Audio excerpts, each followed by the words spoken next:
샬롬, 사랑하는 성도 여러분, 귀하고 복된 하루가 시작되었습니다. 오늘도 우리를 예배로 불러주신 우리 귀하신 주님께서 특별한 복을 예비하신 줄로 믿습니다. 소망과 믿음과 또 겸손한 마음으로 기도하면서 새벽 예배 시작하도록 하겠습니다. 다 같이 기도하겠습니다. 사랑과 은혜가 풍성하신 존귀하신 참 좋으신 하나님 아버지 감사합니다. 지난 밤도 주님께서 지켜주시어서 주님의 안식과 회복과 또 이렇게 아침에 첫 시간 주님을 바라보는 믿음으로 함께하여 주시니 감사합니다. 오늘도 하나님 아버지 이 예배를 통하여 우리 주님과 만나며 말씀을 듣고 또 우리가 승리하기 위하여 필요한 지혜와 능력을 얻게 하여 주시옵소서. 또한 하나님 여러 가지 어려움과 아픔과 고통 또 그리고 여러 가지 질병으로 힘들어하시는 성도님들이 있는 줄로 압니다. 주님의 능력으로 위로받고 치유받고 더 큰 능력을 받아서 단 한 사람도 낙오되지 말고 주님의 귀한 몸된 교회 모든 성도님들이 사랑으로 하나가 되어서 주님의 세워주신 목적을 향하여 힘차게 나아갈 수 있게 하여 주시옵소서. 감사하며 예수님의 이름으로 기도합니다. 아멘. 할렐루야. 다 같이 찬송하시겠습니다. 함께 드릴 찬송가는 435장 나의 영원하신 기업 생명보다 귀하다 435장입니다.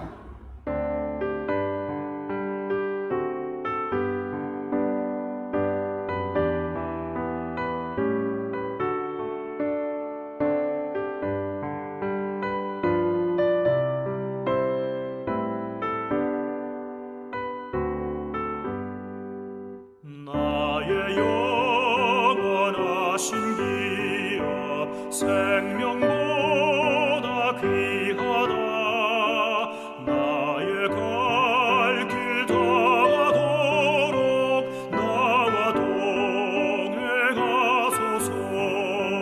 주께로 가까이 주께로 가오니 나의 갈 길 다가도록 나와 동행하소서. 세상 복이 아니라 모든 병에 버리고 험한 길을 가는 동안 나와 동행하소서. 주께로 가까이 주께로 가오니 나의 갈 길 다가도록 나와 동행하소서. 모든 골짜기 지나가며 험한 바다 건너서 천국 문에 이르도록 나와 동행하소서.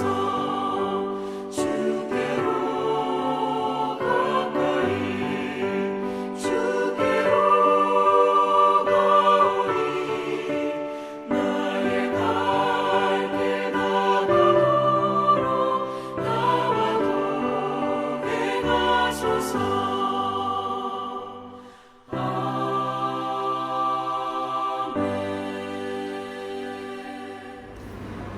아멘. 할렐루야. 감사합니다. 자, 오늘 함께 말씀 보시겠습니다. 오늘 볼 말씀은 요한복음 8장 1절, 2절, 2절 말씀입니다. 요한복음 8장 1절과 2절 말씀 함께 보시겠습니다. 예수는 감람산으로 가시니라. 아침에 다시 성전으로 돌아오시니 백성이 다 나오는지라 앉으사 그들을 가르치시더니. 아멘. 오늘 본문 1절을 보면은 예수는 감람산으로 가시니라 라고 하고 있습니다.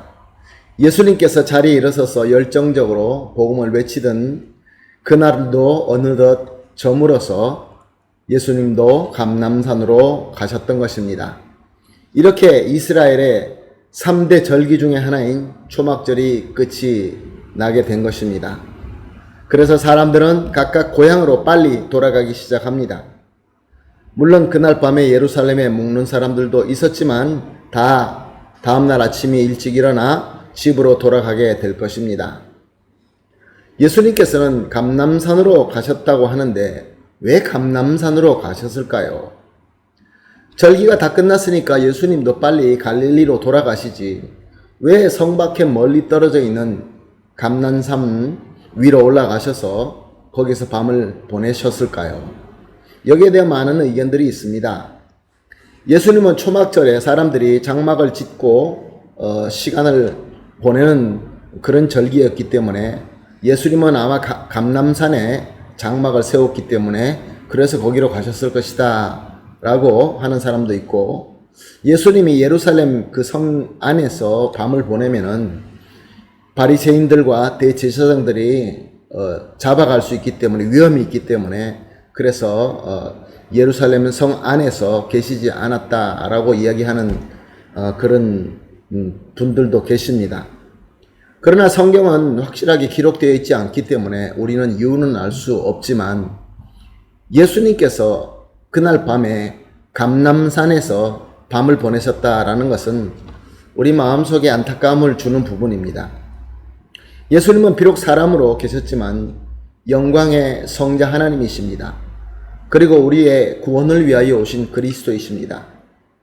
그러므로 예수님을 성밖 멀리에 감람산에서 밤을 보내게 한다는 것은 참 예수님을 믿는 자로서는 마음이 편안하지 못합니다.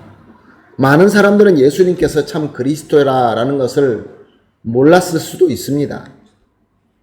그러나 분명한 것은 많은 사람들이 예수님께서 간절히 일어서셔서 복음을 전할 때 그들은 큰 은혜를 받았고 마음속에 어떤 특별한 그러한 감정들이 생긴 것은 분명합니다.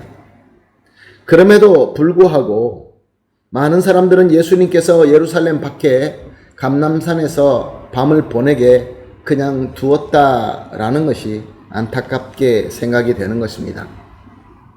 정말 예수님 말씀대로 자기 자신이 잠시라도 머리 둘 곳이 없었다라고 하신 말씀처럼 예수님은 그 어느 곳에도 편하게 쉴 수 있을 때가 없었던 것입니다.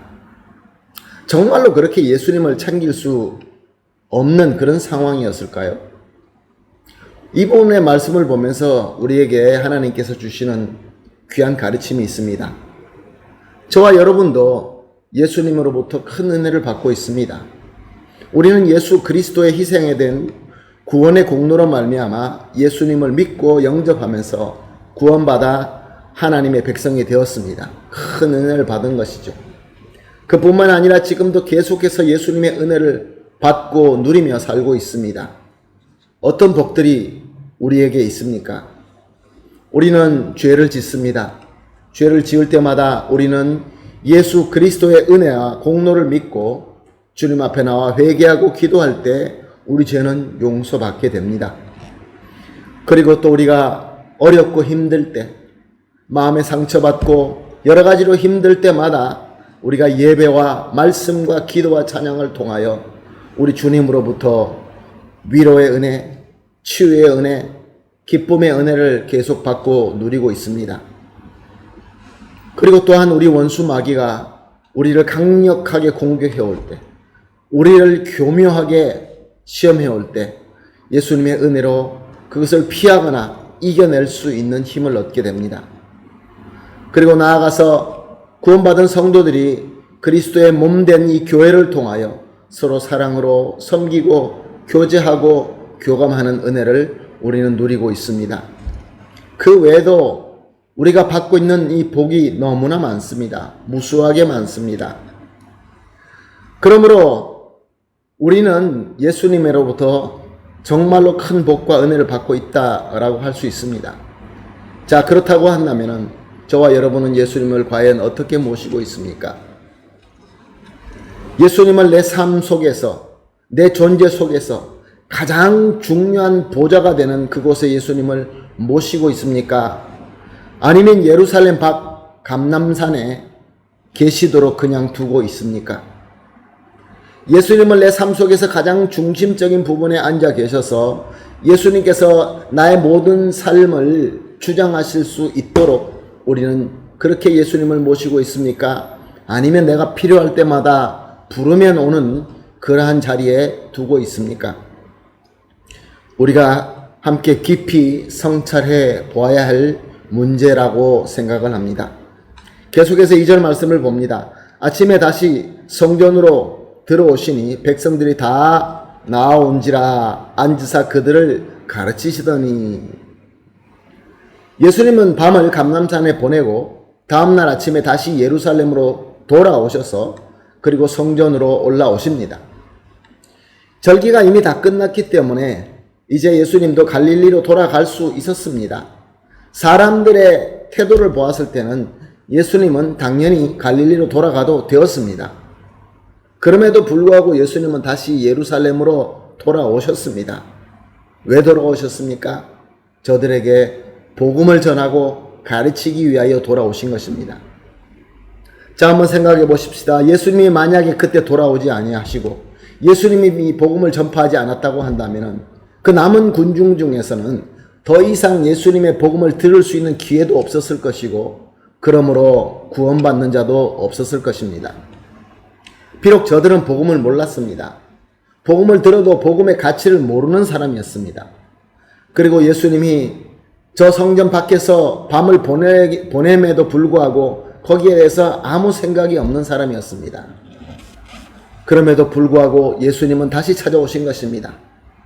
아마 그때 많은 사람들은 아침에 일찍 일어나서 분주하게 준비하고 고향으로 돌아가려고 하고 있었을 것입니다. 어떤 사람은 이미 벌써 짐을 지고 떠나고 있었을 것입니다.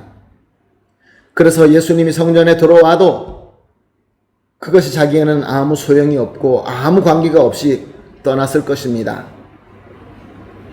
그러나 그 중에 짐을 내려놓고 다시 예수님 앞으로 나아가 예수님의 말씀을 듣는 사람들이 있었다라고 오늘 복음은 말씀하고 있습니다. 그러자 예수님께서는 그 자리에 앉으셔서 도란도란 저들에게 복음을 가르치기 시작한 것입니다. 이 얼마나 아름다운 모습입니까? 사랑하는 성도 여러분, 오늘도 우리 주님 예수님께서는 우리에게 말씀과 그의 영이신 성령으로 찾아오십니다.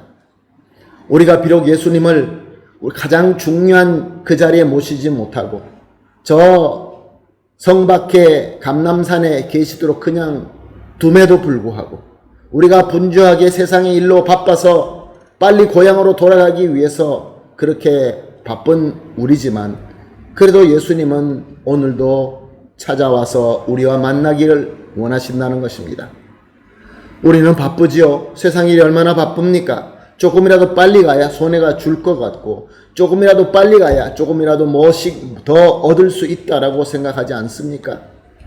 그런데 한번 생각해 보십시다.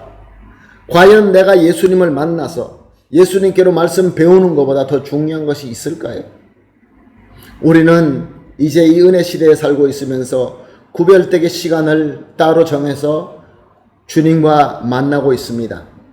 여러 가지 시간을 통하여 우리가 주님과 만나고 또 주님과 교제하고 말씀을 배우고 있습니다.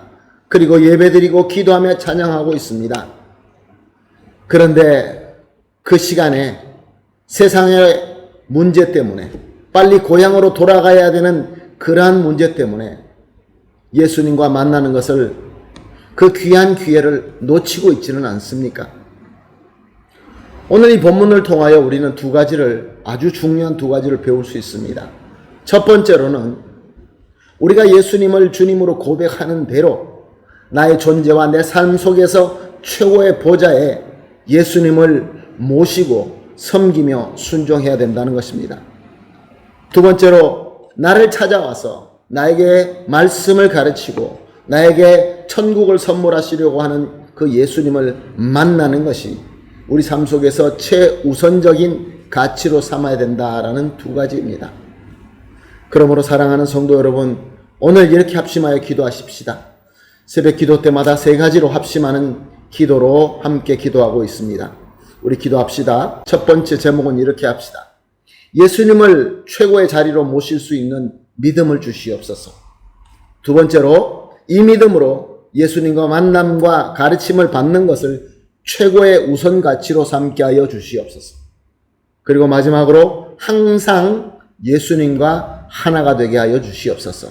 세 가지 기도 제목을 놓고 합심하여 기도한 뒤에 개인적으로 기도하시고 기도가 마친 이후에 오늘 하루에 주어진 삶을 살면서 승리하게 되기를 예수님의 이름으로 축복합니다. 아멘. 다 같이 기도하겠습니다. 하나님 아버지 감사합니다. 귀한 말씀 주셔서 말씀을 깨닫고 또 오늘 우리에게 주신 이 두 가지 아주 중요한 이 배움을 배웠습니다. 하나님 아버지 배운 말씀대로 예수님을 나의 삶 속에서 내 존재 속에서 가장 최고의 자리로 모시는 믿음을 주시옵소서.